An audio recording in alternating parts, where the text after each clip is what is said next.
ये वो इकलौता इंसान था जिसने कोशिश की, ये उस कोशिश में कामयाब भी हुआ एंड ये सही सलामत ज़मीन पर वापस आ भी पाया।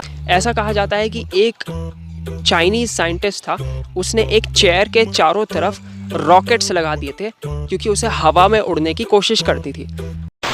तो इस इंसान ने ऐसी घड़ी बनाई थी जो पानी से चलती है।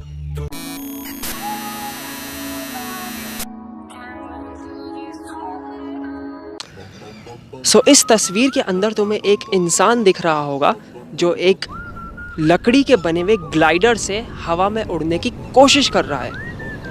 ये इंसान कौन है एंड मैंने जो थंबनेल पर लिखा हुआ है उस सब से इस इंसान का क्या ताल्लुक है। इस इंसान का नाम है अब्बास इब्न फिरनास। ये इंसान आज से लगभग 1100 साल पहले के वक्त में रहता था।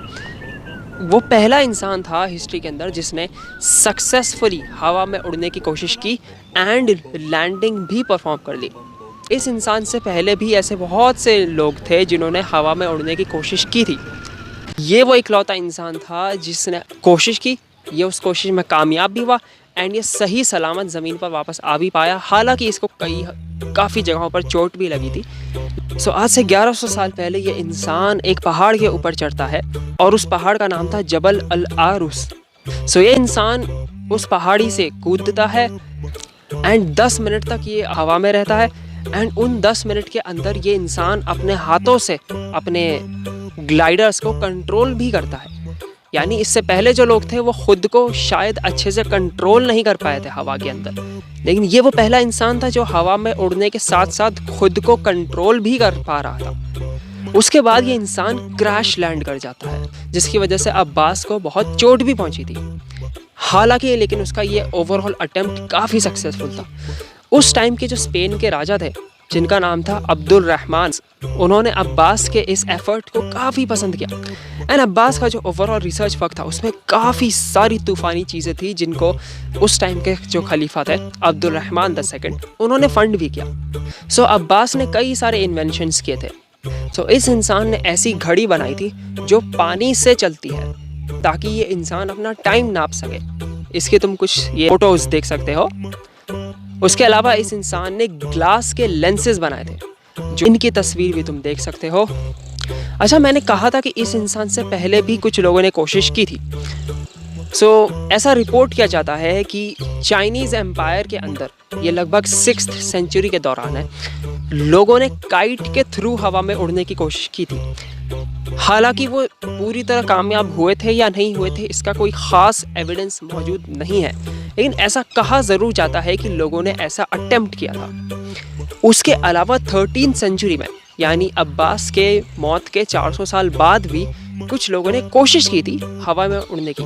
ऐसा कहा जाता है कि एक चाइनीज़ साइंटिस्ट था, उसने एक चेयर के चारों तरफ रॉकेट्स लगा दिए थे क्योंकि उसे हवा में उड़ने की कोशिश करती थी। लेकिन उसका ये एक्सपेरिमेंट बुरी तरह फेल हो जाता है क्योंकि उसके जो रॉकेट्स थे वो जब उनको पावर करता है तो वो फट जाते हैं, वो अपना काम अच्छे से परफॉर्म नहीं कर पाते, जिसकी वजह से उसको बहुत नुकसान हुआ और उसका अटेम्प्ट फेल हो गया। उसके अलावा एक और मुस्लिम बंदा था जिसका नाम था अहमद शलबी। ये इंसान इस्तांबुल में मौजूद था एंड इस इंसान ने अब्बास के काम को और ज़्यादा आगे बढ़ाया। ये इंसान अब्बास से 800 साल बाद के वक्त में मौजूद था, यानी ये हम से 400 साल पहले मौजूद था 16th सेंचुरी में। ये इकलौता बंदा है जो अब्बास के बाद से लेके अब तक में प्रॉपर तरीके से कामयाब हो पाया हवा में उड़ने के लिए।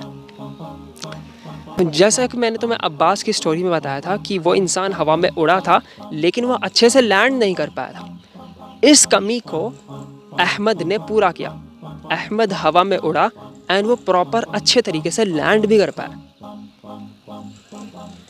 अब्बास के मॉडल के अंदर ये प्रॉब्लम थी कि उसने अपने विंग्स के अंदर एक टेल नहीं लगाई थी जो उसको हवा के अंदर स्टेबिलिटी प्रोवाइड कर सके। इन कमियों को अहमद ने एनालाइज किया एंड अहमद ने इन कमियों को प्रॉपर तरीके से रेक्टिफाई किया एंड अपना एक नया मॉडल लाके लाया। उस नए मॉडल को अहमद ने इस्तांबुल के अंदर टेस्ट किया।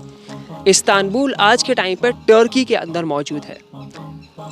अब अहमद के इस अटेम्प्ट की खासियत ये थी कि ना कि सिर्फ अहमद ने अब्बास के काम को आगे बढ़ाया, उसके साथ ही साथ अहमद ने ऐसे एरिया के अंदर इसको टेस्ट किया जो एरिया अपने आप में ही ख़ास था। अहमद ने इस्तांबुल के टावर से जंप करी थी एंड वो लगभग 18 मिनट तक हवा में मौजूद था।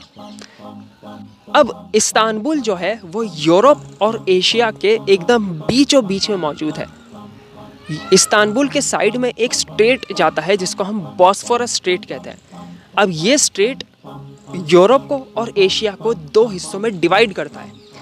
जब अहमद ने हवा में उड़ने की कोशिश की तो अहमद ने इस बॉस्फोरस स्ट्रेट के ऊपर से ग्लाइड कर दिया, जिसकी वजह से अहमद की जो फ्लाइट है वो इंटर कॉन्टिनेंटल लेवल पर पहुंच गई। अहमद ने यूरोप के अंदर उड़ान भरी थी एंड यूरोप से ट्रैवल करके अहमद एशिया के अंदर लैंड किया था। सो इस फ्लाइट को हम इंटर कॉन्टिनेंटल लेवल फ्लाइट कहते हैं, जिसकी वजह से हम अहमद को एक प्रॉपर सक्सेसफुल अटेम्प्ट कहते हैं अब्बास के बाद। सो अब्बास के काम को कॉपी करने में जो इंसान सबसे पहले कामयाब हुआ था वो खुद भी अब्बास का ही एक सक्सेसर मुस्लिम था, अहमद नाम से। जिस काम की शुरुआत उमैयद एम्पायर के अंदर हुई थी उसी काम को आगे बढ़ाना ऑटोमन एम्पायर के अंदर अहमद ने किया। अच्छा, एक और मज़ेदार बात है, जब अब्बास ने ये काम किया था तब उसको उसके ज़माने के जो खलीफा थे जिनका नाम था अब्दुल रहमान, उन्होंने काफ़ी इनाम दिए थे।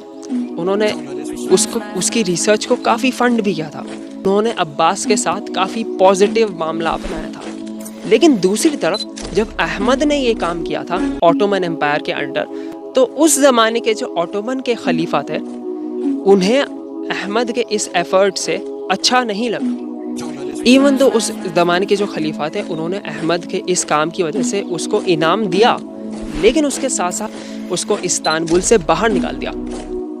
पता नहीं इसकी क्या ख़ास वजह रही होगी। जब मैं इंटरनेट पर रिसर्च कर रहा था तो मुझे ऐसा नज़र आया कि वो लोग ऐसा कह रहे हैं कि बट स्टिल ये जो दोनों तूफ़ानी बंदे थे, इन दोनों के जो तूफ़ानी लेवल के एफर्ट्स थे उसको अब हम आज हिस्ट्री के अंदर पढ़ते हैं। आज के टाइम पर अब्बास जो थे, अब्बास इब्न फिरनास, उनकी जो लेगेसी है उसको लोगों ने कई अलग तरीक़ों से याद किया है। इराक़ के अंदर जो बगदाद इंटरनेशनल एयरपोर्ट है उसका निक नेम इब्न फिरनास एयरपोर्ट भी रखा गया है।